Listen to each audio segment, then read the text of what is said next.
DAP dah sedia bermula dengan Azam Baki. Rebel Rafizi semakin rebel. Musuh utama LGBT nampaknya Azalina. PAS tak bantu Syamsuri dan Sarawak masih mahu lebih. Inilah berita-berita utama di tanah air untuk minggu 22 Februari ke 28 Februari 2026. Anda bersama saya, Prabha Ganesan, dan ini Kuasa Live.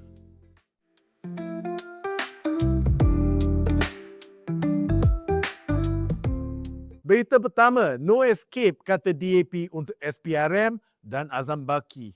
Dan game plan PRU 16 semakin nampak. DAP akan memohon hari ini kepada Kabinet untuk menubuhkan Suruhanjaya Siasatan Diraja RCI bagi menyiasat dakwaan kewujudan mafia korporat di dalam Suruhanjaya Pencegahan Rasuah Malaysia SPRM. Pengerusi DAP Gobind Singh menyimpulkan pada 25 Februari 2026 bahawa SPRM tidak boleh membersihkan dirinya sendiri. Katanya, penafian semata-mata adalah tidak mencukupi. Prinsip asas keadilan menetapkan tiada siapa boleh menjadi hakim dalam kes sendiri. Pada 12 Februari 2026, media antarabangsa Bloomberg mendedahkan bahawa dengan kerjasama pegawai SPRM tertentu, tekanan telah dikenakan terhadap tokoh korporat dalam kes pengambil alihan yang kemudiannya digambarkan sebagai rangkaian mafia korporat. SPRM telah menafikan tuduhan ini sekeras-kerasnya. Sekiranya RCI dibentuk dan wujud bukti mafia korporat dalam SPRM dan ini dibongkarkan, tidak pasti berapa ramai pihak berkepentingan dalam politik dan ekonomi Malaysia yang akan terpalit. Dalam pendedahannya juga, Bloomberg melaporkan bahawa Azam memiliki 17.7 juta saham dalam Velocity Capital Partner Berhad. Ketua-ketua agensi hanya boleh memiliki saham tidak melebihi RM100,000 dalam mana-mana syarikat dengan kelulusan Jabatan Perkhidmatan Awam JPA. Sehingga kini JPA belum mengeluarkan kenyataan bahawa Azam diluluskan untuk tindakan membeli. Setiausaha Agung DAP Anthony Loke minggu ini mengumpamakan isu ini seperti ini. Jika Menteri Kabinet tidak dibenarkan berdagang saham, apatah lagi Ketua Pesuruhjaya SPRM. RCI boleh menamatkan kerjaya Azam dalam penghinaan. Bukan semua dalam kerajaan perpaduan sehati sejiwa dengan DAP, nampaknya. Ketua UMNO Bahagian Batu, Gulam Muzaffar, menyifatkan tindakan DAP sebagai taktik semata-mata untuk meraih sokongan masyarakat Cina. Taktik yang membuat mereka DAP nampak baik walaupun sekiranya PMX dan Kabinet menolak cadangan tersebut, mereka nampak buruk. Ini ibarat tindakan gergaji dua mata menurut Gulam, yang menyebabkan mereka yang menolak cadangan itu nampak buruk. Baginya, DAP menggugat kestabilan kerajaan. DAP bukan aktif dalam hal ini sahaja dalam usaha untuk mendahului dalam kepimpinan nasional. Loke minggu ini sekali lagi menyatakan pilihan DAP adalah untuk mengadakan pilihan raya umum dan negeri secara serentak. Ini bermakna Loke meminta PRU 16 diadakan selewat-lewatnya Disember akan datang, tahun ini. Ini adalah kerana Dun Melaka terpaksa dibubarkan selewat-lewatnya November ini. Bukan perkara kecil dan ini memberi tekanan kepada Perdana Menteri. Malah, DAP juga meminta PMX untuk menentukan sama ada Pakatan Harapan akan menuju ke PRU 16 secara sendiri ataupun bersama Barisan Nasional dan rakan-rakan lain dalam kerajaan perpaduan. Adakah DAP kawan ataupun lawan? Ini juga menggambarkan bahawa DAP kurang selesa untuk bertanding bersama musuh lama mereka, BN. Dan sekiranya Anwar memberi mereka kata putus awal, perkara inilah yang akan menjadi tajuk perbincangan utama di Kongres Khas DAP yang telah diaturkan untuk 12 Julai 2026. DAP sudah kata beberapa kali bahawa sekiranya Kongres mereka tidak happy dengan situasi kuasa hari ini, DAP akan keluar daripada kerajaan perpaduan. Keluar daripada kerajaan, keluar daripada kabinet, tetapi masih memberi sokongan kepada Anwar, mengekalkan majoriti Anwar di Dewan Rakyat sehingga tempoh dia tamat. Nampaknya DAP ada clear game plan. Teruskan kerja dalam kabinet dan push for reformasi serta pembersihan dalam kerajaan sehingga Julai, sambil menunggu kata putus daripada Anwar berkenaan komposisi tim untuk PRU16 yang mereka mahu berlaku pada tahun ini juga. Pada 12 Julai, mereka akan memutuskan sama ada ikut atau tidak rentak Anwar. Dan selepas itu, mereka akan bersedia untuk PRU yang mereka menjangka akan berlaku dalam masa 5 bulan selepas itu. Adakah mana-mana parti yang lebih pasti dengan arah tuju mereka di politik Malaysia hari ini seperti DAP? Berita kedua, Rebel Rafizi tak suka dinding dan RUU yang menolak pemikirannya. Pada masa yang sama, pandan di hatinya. Bekas timbalan Presiden PKR, Rafizi Ramli, memaklumkan bahawa 10 ahli parlimen PKR mungkin menolak atau mengambil pendirian berkecuali dalam meluluskan RUU pengasingan peranan pendakwa raya daripada Peguam Negara. Bukan tim Rafizi menolak RUU ini secara keseluruhan. Mereka merasakan ia boleh menjadi lebih kebal sekiranya cadangan-cadangan penambahbaikan mereka diterima dan RUU tersebut dirujuk ke Jawatankuasa Pilihan Khas Parlimen untuk mendapatkan maklum balas komprehensif daripada semua ahli parlimen. Contohnya, Rafizi mahu pendakwa raya ditapis melalui pengundian di Dewan Rakyat, sama seperti apa yang dilakukan di Amerika Syarikat. Dewan Rakyat juga boleh memulakan proses untuk memecat pendakwa raya, ini kalau ikut pemikiran Rafizi. Rafizi agak confident bahawa kerajaan mungkin tidak mendapat sokongan 2/3 sekiranya bloknya tidak menyokong. Dia akan melihat apakah keputusan yang bakal dibuat oleh kabinet pada hari ini, kabinet bersidang hari ini. Sidang parlimen juga akan tamat Selasa depan. Semua ini pasti mengejutkan parti whip PKR Aminuddin Harun. Ketua Backbenchers Zaliha Mustafa juga daripada PKR telah melahirkan kekecewaannya terhadap tindakan tim Rafizi.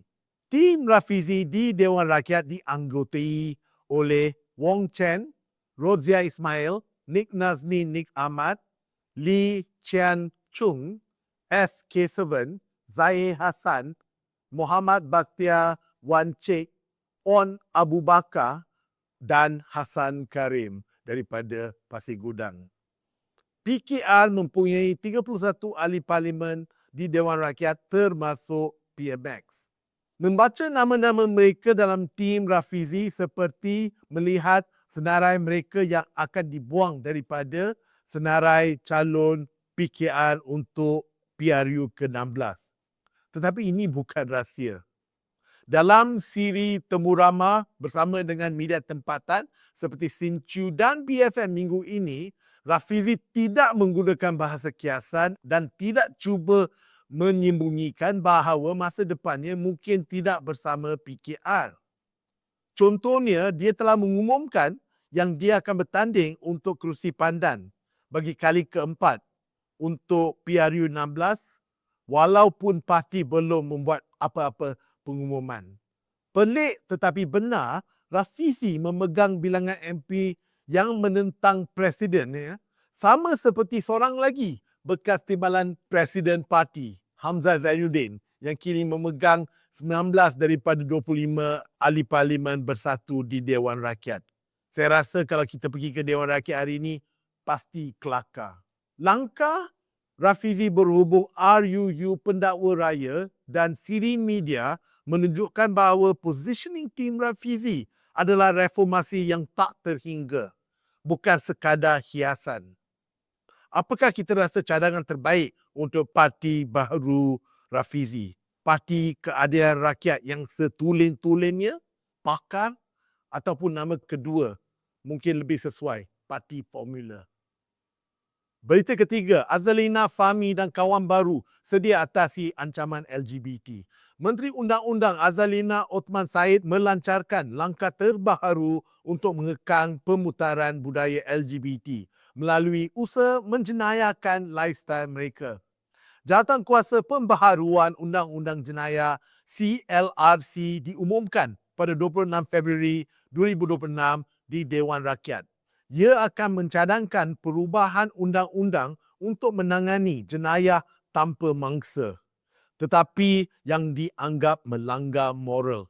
Moral seperti mana yang ditentukan oleh pentadbiran.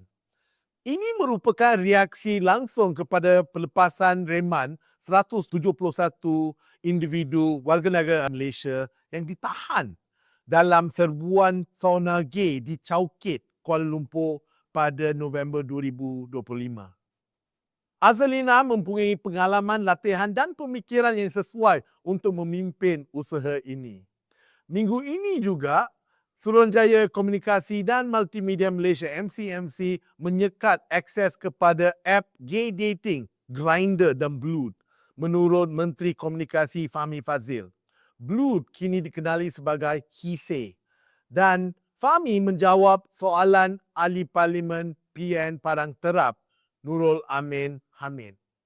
Kami tidak pasti sekiranya Fahmi mempunyai pengalaman latihan dan pemikiran yang setaraf dengan Azalina untuk menyekat masyarakat LGBT daripada terus menular secara online. Kuasa Live membuat search dan mendapati berpuluh-puluh app LGBT wujud seperti Scruff, Romeo, Growler dan Transler. Saya harap saya sebut dia betul, Transler. Masyarakat LGBT juga menggunakan app dating biasa seperti Tinder dan Bumble untuk mencari pasangan. Kerajaan pasti peka bahawa pengguna boleh menggunakan VPN dan tool lain untuk mengelak akses blok. Agak tidak ketinggalan, Timbalan Menteri di Jabatan Perdana Menteri Hal Ehwal Agama Marhama Rosli semalam 26 Februari 2026 meminta semua orang berhenti menggunakan istilah LGBT. Lebih cocok menurutnya sekiranya kita menggunakan frasa budaya songsang. Katanya penggunaan istilah LGBT menyebabkan semakin banyak kandungan pop-out keluar tentang perkara ini. Kira kat browser dia lah. Secara tidak sedar, kita seolah-olah sedang mempromosikan budaya songsang tersebut. Ini kata Marhama. Senator Marhama sebelum ini merupakan pendakwah bebas dan peguam syari. Kami pasti dia mempunyai pengalaman latihan dan pemikiran untuk menentang LGBT. Maaf, salah sebut budaya songsang. Pemerhati politik sedar bahawa kerajaan perpaduan perlu nampak anti-LGBT untuk mengelak serangan daripada pihak PN khususnya PAS. Namun persoalannya, adakah ini penggunaan masa dan perbelanjaan pegawai yang paling sesuai mengejar LGBT? Atau lebih baik sumber ini digunakan untuk mengurangkan jenayah cybercrime lain, termasuk scam, jenayah fizikal di luar dan juga menangani masalah kos hidup masyarakat. Ini mungkin isu-isu sebenarnya yang rakyat perlu mahu kerajaan atasi dan bukan sebenarnya jenayah-jenayah yang tidak ada mangsa. Berita keempat, sampai bila PAS akan terhege-hege untuk mengambil jawatan Ketua Pembangkang? Syamsuri Mokhtar dilantik sebagai pengerusi Perikatan Nasional pada 22 Februari 2026. Parti Bersatu menyokong keputusan ini. Geng Hamzah Zainuddin juga menyokong pemilihan Syamsuri. Namun, selepas 4 hari, PN gagal menamakan Syamsuri sebagai Ketua Pembangkang di Dewan Rakyat. Hamzah mempunyai ramai kawan dalam PAS. Apabila Ketua Penerangan Bersatu minggu ini, Tun Faizal Ismail Aziz, meminta semua ahli Parlimen Bersatu yang dipecat dipindahkan ke blok bebas di Parlimen, Ketua Penerangan PAS dan Ahli Parlimen Baco Syarif Sulaiman mempertahankan Hamzah dan menyuruh Tun Faizal fokus kepada ibadat puasa bulan Ramadan ini. Kini tiada lagi kesangsian kerana Ketua Whip PN Taqiyuddin Hassan memaklumkan kepada Speaker Dewan Rakyat Johari Abdul semalam bahawa Hamzah tidak akan diganti untuk masa ini. Dewan Rakyat menamatkan sidang terkini pada 3 Mac dan hanya akan bersambung pada 22 Jun 2026. Semua ini bagus untuk Hamzah dan 19 ahli parlimen yang bersamanya. Tetapi adakah ini membantu PAS dan Samsuri? Bekas akademik ini walaupun Menteri Besar Terengganu hanyalah naib presiden dalam PAS. Dia tidak mengetuai PAS. Sebagai pengurusi PN, dia akan dilihat sebagai calon Perdana Menteri daripada PN. Dan peluang terbesar untuk PN menaikkan profil Samsuri kepada rakyat umum di luar Terengganu adalah dengan meletakkannya sebagai Ketua Pembangkang di Parlimen. Tanpa jawatan dan peranan penting, dinamakan sebagai pengurusi PN hanya bermaksud Samsuri boleh mempengerusikan mesyuarat PN, duduk di meja bersama Muhyiddin, Dominic Lau daripada Gerakan dan P. Punithan daripada Parti Rakyat India Malaysia dan minum kopi. Berita kelima, Sarawak tidak fikir 2 kali untuk ke Mahkamah Persekutuan. Kerajaan Sarawak memfailkan petisyen di Mahkamah Persekutuan pada 23 Februari 2026 mencabar Undang-Undang Petroleum Persekutuan. Antara yang akan diteliti oleh mahkamah ialah Akta Pembangunan Petroleum 1974, Akta Pelantar Benua 1966 serta Akta Perlombongan Petroleum 1966. Harus dimaklumkan bahawa sebelum ini pada 10 Januari 2026, Petronas mencabar kesahan beberapa undang-undang negeri Sarawak yang mengawal selia operasi petroleum dan aktiviti perniagaan di Mahkamah Persekutuan. Kes tersebut akan didengar pada 16 Mac 2026. Walaupun kuasa dan skop ekonomi Petros, syarikat milik Sarawak, untuk mengawal minyak dan gas di negeri itu telah diperhalusi berulang kali sepanjang 2024 dan 2025, nampaknya masih belum mencukupi seperti apa yang Sarawak perlukan. Sarawak juga dalam proses membeli pelabuhan Bintulu pada harga 1.9 bilion ringgit. Terdapat perkembangan berkaitan yang seterusnya. Mahkamah Tinggi Kuching pada 25 Februari 2026 menerima jaminan Bank Petronas berjumlah hampir 8 juta ringgit dan menolak cabaran Petros.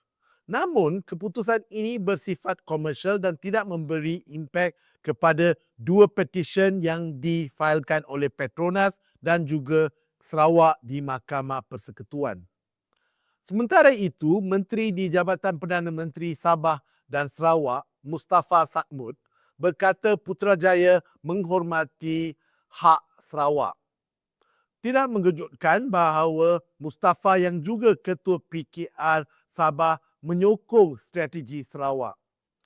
Selain Muhyiddin Yassin, tiada pemimpin dalam PN yang menyuarakan ketidakselesaan terhadap langkah Sarawak dan juga Sabah yang terus mengorak langkah untuk memastikan pulangan ekonomi mereka. Itulah berita tanah air sepanjang minggu 22 Februari sehingga ke 28 Februari 2026. Tak sempat kita kaji 2 exco negeri yang ditahan dan komander yang diserang oleh shooters di utara. Parlimen tutup kedai awal minggu depan dan ini bermaksud musim berkempen Ramadan dan Syawal akan masuk full force. Sehingga kita berjumpa lagi. Bye.